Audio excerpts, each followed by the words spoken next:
Recently ہمارے جو سی او ہیں وہ باہر یو ایس گئے تھے، تو ان سے میں نے جو سٹوری سنی وہ کہہ رہے کہ as compare to U S people ہم بہت پیچھے ہیں. کسی بندے کے پاس انفارمیشن ہے کہ اے آئی کو کیسے یوز کرنا ہے تو اس بندے کی جاب ریپلیس نہیں ہو سکتی. اگلے 5 سال پاکستان بہت آگے جائے گا کیونکہ پاکستان میں جو ٹیلنٹ ہے وہ دنیا کے کسی کونے میں نہیں ہے. اسپارکنگ ایشیا کے سٹارٹ میں آپ کو سب سے زیادہ کیا اسٹرگلس فیس کرنی پڑی؟ 17 امپلائیز کو ہم نے ایک ہی منتھ میں فائر کیا تھا. مجھے لگا تھا کہ مور چیلنجز آئیں گے. جو آپ ٹیم ہائر کرتے ہیں اس پہ ٹرسٹ کرتے ہیں اور وہ ٹرسٹیبل نہیں ہوتا. سکسیس کے پیچھے جو ہے نا ایک لمبی جرنی ہوتی ہے جو عام لوگوں کو وہ نظر نہیں آتی. ابھی آپ کی ویڈیو دیکھ کے اگر وہ سٹارٹ کرنا چاہ رہے ہیں تو آپ ان کو کیا ایسی آنیسٹ ایڈوائس دیں گے؟ جو ابھی 18-19 سال کے ان کو میرا یہ سجیشن ہے کہ آپ گھر سے پہلے نکلیں. آپ کے پاس فون ہے، لیپ ٹاپ ہے، آپ کہیں بھی بیٹھ کے کام سٹارٹ کر سکتے ہیں. ہیلو ایوری ون، میں ہوں آپ کی host Ramin Zara and welcome to episode 1 of our podcast the vision room. آج کی پوڈ کاسٹ بہت اسپیشل ہونے والی ہے کیونکہ ہمارے ساتھ موجود ہیں COO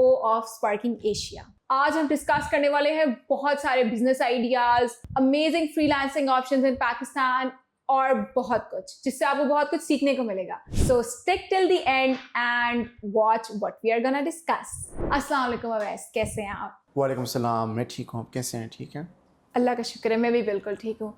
تو اویس، ہم جاننا چاہیں گے آپ کیا کرتے ہیں، کیسے یہ سب سٹارٹ ہوا اور اسپارکنگ ایشیا کیا ہے؟ میرا نام اویس اسلام ہے اور میں اسپارکنگ ایشیا میں ایز COO کام کرتا ہوں. اور اسپارکنگ ایشیا کیا ہے؟ اسپارکنگ ایشیا ڈیجیٹل ایجنسی ہیں جو پاکستان میں ایگزسٹ کر رہی ہیں اور اس میں امپلائیز ہیں 80. گلوبلی 2000+ کلائنٹس کے ساتھ کام کر چکے ہیں. امیزنگ.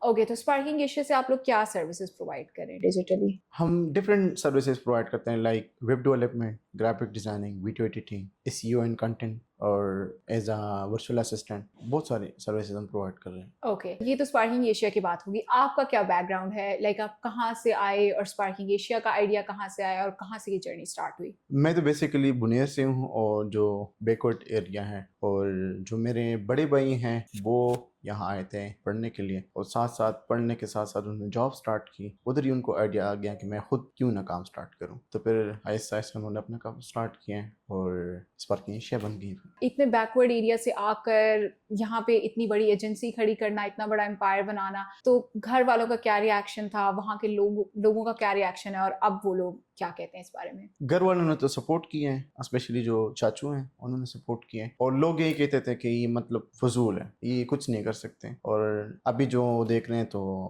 زیادہ جیلس ہو رہے ہیں زیادہ تر، لیکن موسٹلی اب جو ہے نا ملنے آتے ہیں. تو اب جب وہ آتے ہیں اور یہ سب دیکھتے ہیں تو ان کے لیے آپ کیا میسج دینا چاہیں گے کہ اس سب سکسیس کے پیچھے جو ہے نا وہ ایک لمبی جرنی ہوتی ہے جو نظر نہیں آتی. موسٹلی جو عام لوگوں کو وہ نظر نہیں آتی. ٹھیک ہے، جب وہ آتے ہیں یہاں پہ دیکھ لیتے ہیں وہ حیران ہو جاتے ہیں کہ ہاں انہوں نے جو ہے نا محنت کی ہے. لیکن جو آتے ہیں یہاں دیکھتے ہیں سب اسٹرگل کو دیکھتے ہیں. جو صرف سوشل میڈیا پہ دیکھتے ہیں تو وہ یہ باتیں کرتے ہیں کچھ اسکیمنگ کر رہے ہیں یا کچھ منی لانڈرنگ کر رہے ہیں. تو ان کا یہی سوچ ہے. بالکل. اور اسپارکنگ ایشیا کے سٹارٹ میں آپ کو سب سے زیادہ کیا اسٹرگلس فیس کرنی پڑی؟ کلائنٹس کی، ٹیم کی، یا پھر کوئی ریسورسز کی؟ تو کیا اسٹرگلس تھیں آپ کی سٹارٹ میں؟ موسٹلی جو کامن چیلنجز جو ہیں وہ تو ہے نا بجٹ. آپ کے پاس بجٹ نہیں ہوتا تو وہ ایک چیلنج تھا. لیکن وہ چاچو نے سپورٹ کیے ہیں اور ادھر پیرنٹس نے بھی سپورٹ کیے ہیں تو وہ الحمدللہ وہ ہم نے چیلنج فیس کیے ہیں. اور and I visited your office personally, اور اب آپ لوگوں کے پاس ایک کافی اچھا بڑا ایک اچھی ورکنگ اسپیس ہے. تو یہ آپ لوگوں کے پاس اسٹارٹ سے ہے یا اسٹارٹ آپ لوگوں نے کسی اور جگہ سے کیا؟ اور اسٹارٹ میں آپ کے پاس کتنے امپلائیز تھے؟ اسٹارٹ ہم نے اپنے گھر سے کیا تھا. یہاں پہ ایک چھوٹا سا فلیٹ ہم نے رکھا تھا، ادھر ہم رہتی تھی بھی اور ایک روم ہم نے ایز اے آفس رکھا ہوا تھا. تو ادھر سے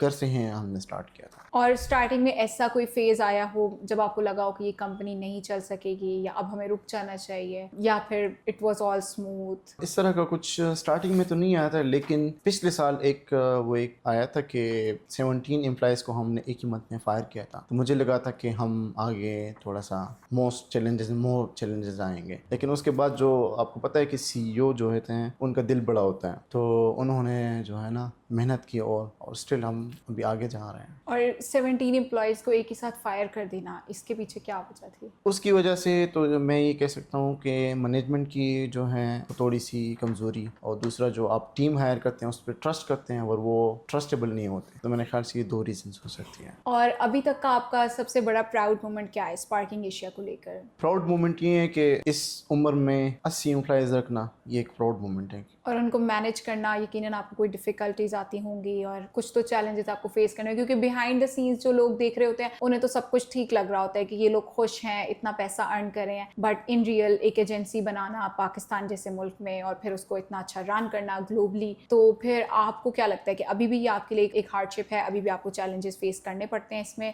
یا اب سب کچھ ٹھیک ہو گیا ہے؟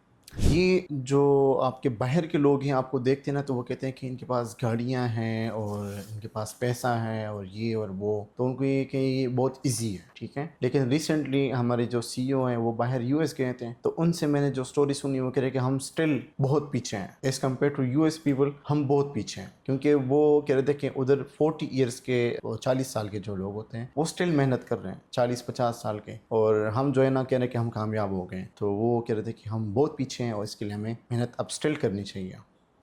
بالکل. اور ابھی آپ نے گاڑی کا ذکر کیا، تو آپ نے کون سی گاڑی رکھی ہوئی ہے؟ میرے پاس تو گاڑیاں ڈفرینٹ ہوتی ہیں، میں تو ہر 6 مہینے بعد 8 مہینے بعد میں چینج کرتا ہوں. اور ابھی کرنٹلی کون سی رکھی ہوئی ہے؟ ابھی ٹویوٹا ریز رکھی ہوئی ہے. کیا چیلنجز فیس کرتے ہیں آپ ٹیم کو مینیج کرتے ہوئے؟ ٹیم کو یہ ہے کہ اگر ان کی ایکسپیرینس نہیں ہے نا تو آپ کو بہت زیادہ ڈیفیکلٹ ہوتا ہے ان کو ہر ایک چیز کو دیکھنا، ان کو سکھانا، اس پہ نظر رکھنا، اس کے کام کو QC کرنا، تو یہ میرے خیال سے ایک بڑا چیلنج ہے. اور آپ اسٹل نیو لوگوں کو ہائر کرتے ہیں جن کا کوئی ایکسپیرینس نہیں ہوتا، یا ایکسپیرینس لوگوں کو ہی ہائر کرتے ہیں؟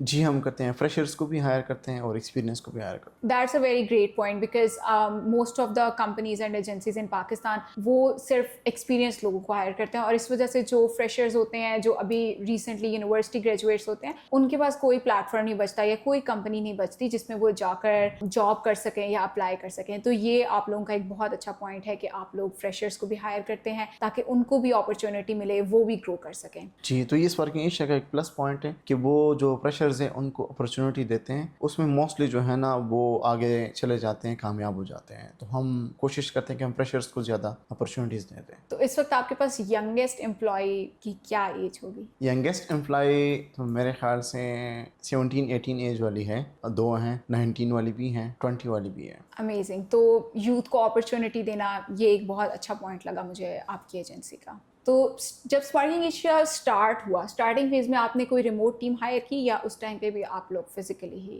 سب کچھ مینیج کرتے تھے؟ جب اسپارکنگ ایشیا اسٹارٹ ہوئے تو تقریباً ریموٹلی تو ہمارے پاس نہیں تھے، ہم خود ہی کرتے تھے، مطلب بھائی اور کزن، اور ایک بندہ تھا جس کو ہم نے ریموٹ ہی رکھا تھا. اسٹل یہاں پہ ہیں اور اچھی پوزیشن پہ ہیں، اور اب تک جو ہے نا ہم نے ریموٹ کو کسی کو اس طرح کی اپرچونیٹی نہیں دی. بٹ اسٹارٹ میں جب آپ نے ایک بندہ ریموٹلی رکھا تو آپ کو لگتا ہے ریموٹ جابس کو مینیج کرنا یا ریموٹ امپلائیز کو مینیج کرنے میں کوئی ڈیفیکلٹی آتی ہے؟ یہ پاکستان میں اگر آپ دیکھیں تو یہ ریموٹ جابس آفر کرنا یہ بیوقوفی ہے، لیکن جس بندے کو ہم نے ریموٹ جاب آفر کی تھی وہ بندہ جو ہے نا ایک میں ڈائمنڈ بندہ تھا، ٹھیک ہے، اسپارکنگ ایشیا کے لیے. تو وہ اس ٹائم سے اب تک وہ بندہ ادھر ہی ہے. ایک اچھے باس اور ایک اچھے لیڈر میں کیا ڈفرینس ہوتا ہے، اور آپ خود کو کس کیٹیگری میں رکھتے ہیں، ایک اچھے لیڈر میں یا ایک اچھے باس میں؟ باس جو ہے نا صرف حکم کرتا ہے، خود کام موسٹلی نہیں کرتا، ٹھیک ہے. اور جو لیڈر ہوتے ہیں وہ اپنی جو اندر ٹیم ہوتی ہیں اس کو لے کے جاتے ہیں آگے. تو میں اپنے آپ کو ایز اے لیڈر سمجھتا ہوں کیونکہ میں اپنی ٹیم کے ساتھ جو ہے نا خود کام کرتا ہوں جب ضرورت پڑتی ہے. اور ابھی جو آپ کو نوجوان دیکھ رہے ہیں اور اگر وہ اس وقت اپنا ڈیجیٹل کریئر سٹارٹ کرنے والے ہیں یا ابھی آپ کی ویڈیو دیکھ کے اگر وہ سٹارٹ کرنا چاہ رہے ہیں، تو آپ ان کو کیا ایسی آنیسٹ ایڈوائس دیں گے؟ وہ کیا کریں ایسا کہ وہ اس لیول تک پہنچیں، یا پھر وہ کون سے پلیٹ فارمز اپلائی کریں؟ جو ابھی نوجوان ہیں جو ابھی 18-19 سال کے ہیں، ان کو میرا یہ سجیشن ہے کہ آپ گھر سے پہلے نکلیں، سٹیز میں چلے جائیں، دیکھ لیں کہ کیا کیا ایڈوانس ٹیکنالوجی آئی ہوئی ہے، ٹھیک ہے. آپ کے پاس فون ہے، لیپ ٹاپ ہے، آپ کہیں بھی بیٹھ کے کام سٹارٹ کر سکتے ہیں. تو میرا ان کو یہ مشورہ ہے کہ آپ گھر سے نکلیں اور باہر کچھ نہ کچھ اپرچونیٹی ایکسپلور کر لیں. رائٹ. آپ کی نظر میں پاکستان کی ڈیجیٹل ایجنسی آج سے 5 سال بعد کہاں ہوگی؟ Pakistan in the world of digital industry کہاں اسٹینڈ کرے گا آج سے 5 سال بعد؟ میرے خیال سے 2020 یہ جو کورونا کے بعد پاکستان نے بہت زیادہ امپرومنٹ کی ہے ان ڈیجیٹل ورلڈ، اور میرا خیال ہے کہ اگلے 5 سال پاکستان بہت آگے جائے گا، کیونکہ پاکستان میں جو ٹیلنٹ ہے وہ دنیا کے کسی کونے میں نہیں ہے. اپ ورک پہ اگر کوئی بندہ اسٹارٹ کرنا چاہ رہا ہے تو آپ کی اس کے بارے میں کیا ایڈوائس ہے؟ اپ ورک کا اگر میں بھی